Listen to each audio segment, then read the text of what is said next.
अभी तक सभी लोगों को पता हो चुका होगा, खबर मिल चुकी होगी कि टेट का जो नोटिफिकेशन आ चुका है और कल से यानी कि 26 अप्रैल से फॉर्म भरना स्टार्ट हो जाएगा और आपका एग्ज़ाम 24 मई से स्टार्ट हो जाएगा।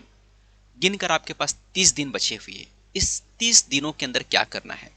देखिए, अगर आप मेरे पुराने वीडियो देखेंगे तो मैं बार बार कहता था कि देखो, एग्ज़ाम का नोटिफिकेशन कभी भी आएगा और उसमें मैं ये भी बोला कि एग्जामिनेशन डिपार्टमेंट ने एक प्री नोटिस डाल दिया है, मंथ का नोटिस, जिसमें एक खबरदार कर दिया गया है और बोला गया है कि आप अपने एग्जाम की तैयारी स्टार्ट कर दीजिए, हम कभी भी नोटिस लाएंगे। और इस बार जो नोटिस आया सेम टू सेम वैसे ही हुआ जैसा 2023 में हुआ था, यानी कि एग्जाम की तैयारी का जो मौका है ना के बराबर मिला।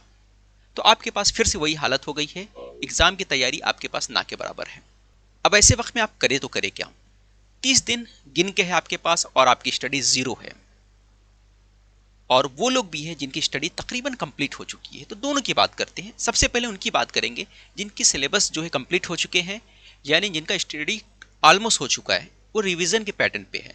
तो उनको टेंशन नहीं, उनको मैं सिर्फ सजेस्ट करूंगा आप सिर्फ मॉक टेस्ट दीजिए, मॉक टेस्ट लगाइए और मॉक टेस्ट के साथ साथ क्या करना है आपको, अपनी तैयारी चेक करिए। बस यही काम आपको करना है।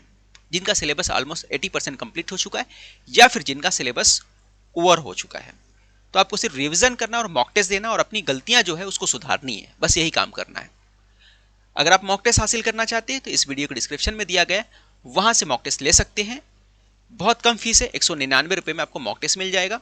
उर्दू और इंग्लिश दोनों ही में ये आपको मॉक टेस्ट मिलेगा, डबल लैंग्वेज में, उर्दू इंग्लिश दोनों में मिलेगा। तो मॉक टेस्ट देकर आप अपनी तैयारी चेक कर सकते हैं। अब उनकी बात करते हैं जो लोग अभी तक जीरो स्टडी किए, 30 दिन बचा है। तो ऐसे वक्त में आप क्या कर सकते हैं? सेल्फ स्टडी करेंगे तो प्रॉब्लम आ जाएगा। तो क्या करना है क्या नहीं? सेल्फ स्टडी वो कर सकता है जो पिछले वाले एग्जाम में था, फेज 2 एग्जाम में दिए हैं, उनको काफ़ी आइडिया है। वो चाहे तो एक तरह से सेल्फ स्टडी कर सकते हैं, क्योंकि उनको नया चीज़ ढूंढने की ज़रूरत नहीं है। लेकिन वो लोग, जो लोग ऐसे हैं जो ज़ीरो लेवल पे हैं, तो उनको मैं सजेस्ट करूंगा कि आप इधर उधर भागने के बजाय कोई भी, मुझसे लेना है मुझसे ले लो या किसी से भी ले लो, कोई कोर्स ले लो, तो उससे एक आइडिया मिल जाएगा, एक रिलेवेंट स्टडी कर पाओगे। तो उसके लिए आपको क्या करना है कि 30 दिन का एक पैटर्न करना है, उसके हिसाब से स्टडी करना है। कहीं भी क्लास लगा लो। सेल्फ स्टडी में थोड़ा प्रॉब्लम हो सकता है, लेकिन ये हकीकी बात है, क्योंकि आप उसमें ढूंढने में चले जाओगे, कभी कुछ पढ़ोगे कभी कुछ पढ़ोगे, तो रिलेवेंट स्टडी नहीं हो पाएगा। अब स्टडी में क्या करना है? सबसे पहले आपको रीजनिंग फोकस करना है, रीजनिंग के ऊपर। रीजनिंग 80 मार्क्स का होता है, तो सबसे ज़्यादा फोकस आपको रीजनिंग पे करना है। फिर उसके बाद देखो, मैथ्स में टाइम ज़्यादा जाता है, रीजनिंग के पास चाइल्ड साइकोलॉजी पढ़ना है, क्योंकि चाइल्ड साइकोलॉजी जो 30 मार्क्स का आता है, और चाइल्ड साइकोलॉजी क्या रहता है, आपका अगर सीटेट का पढ़े तो वहीं से रिवाइज कर लो, या महाटीटी का पढ़े वहां से रिवाइज कर लो, तो ऑलमोस्ट आपको क्लियर हो जाएगा। चाइल्ड साइकोलॉजी के बाद आपको देखना है मराठी और इंग्लिश, इन चीज़ों पे थोड़ा सा ध्यान देना है। इंग्लिश प्लस मराठी पढ़ लेना है आपको, ठीक है। उसके बाद आपको मैथ्स पे कवर करना है। जीके को लास्ट में करना है। जीके लास्ट में क्यों करना है? क्योंकि पिछली बार जो आईबीपीएस ने एग्जाम लिया था और इस बार भी आईबीपीएस ले रही है, और पिछली बार के एग्जाम में जीके का क्वेश्चन नहीं पूछा गया था। तो इस हिसाब से हम लोग तैयारी करेंगे, तो जीके को लास्ट में रखेंगे। तो पहले इस पे फोकस करिए, फिर चाइल्ड साइकोलॉजी, इंग्लिश और मैथ्स। डेली कम से कम आपको 5 से 6 घंटा कम से कम गिरे से गिरे हालत में देना है। और ये याद रखिए, ये चांस समझ के चलिए कि आपका आखिरी चांस है, और दिल में ये सोच के चलिए कि इसके बाद मुझे चांस नहीं मिलेगा, और इस हिसाब से आपको स्टडी करनी है। आपको जितना हो सके अपना टाइम देना है, उस पर फोकस करना है और पढ़ना है। तो इस हिसाब से आपको तैयारी करनी है।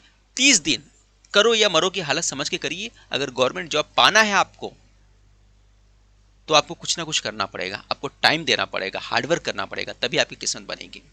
एक बेनिफिट है आपको, नेगेटिव मार्किंग नहीं होता यहाँ पर।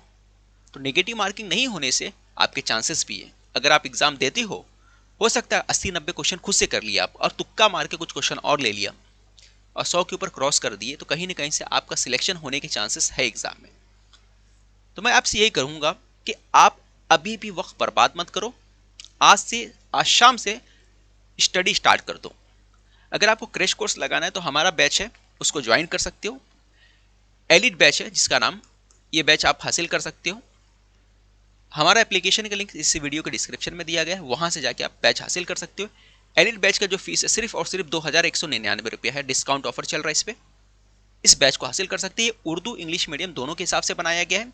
इसमें लाइव प्लस रिकॉर्डेड लेक्चर रहेगा, मॉक टेस्ट इंक्लूड है इसके अंदर, मॉक टेस्ट भी रहेगा, मॉक टेस्ट के अलावा नोट्स भी मिलेंगे आपको, mock test notes live plus recorded lecture रहेगा आपको। लाइव प्लस रिकॉर्डेड का मतलब अगर उस वक्त आप लेक्चर नहीं ले सकते तो बाद में भी लेक्चर को देख सकते हो अपने फ्री टाइम के अंदर। तो सच तो ये बोला जाए कि 30 दिन आपको कुछ काम नहीं करना है, सिर्फ आपको स्टडी पे फोकस करना है। तो ये बैच हासिल कर सकते हो। अगर आपको कुछ और डाउट है तो आप मुझे व्हाट्सअप कर सकते हो, जो मेरा नंबर है बैच से रिलेटेड 9730301790, इस नंबर पे मुझे व्हाट्सअप कर सकते हो। बैच डायरेक्ट भी ज्वाइन कर सकते हो, बैच का लिंक इस वीडियो को डिस्क्रिप्शन में दिया गया है। मिलते हैं अगले वीडियो में, कुछ और डाउट रहेगा तो कमेंट्स करके पूछ सकते हो।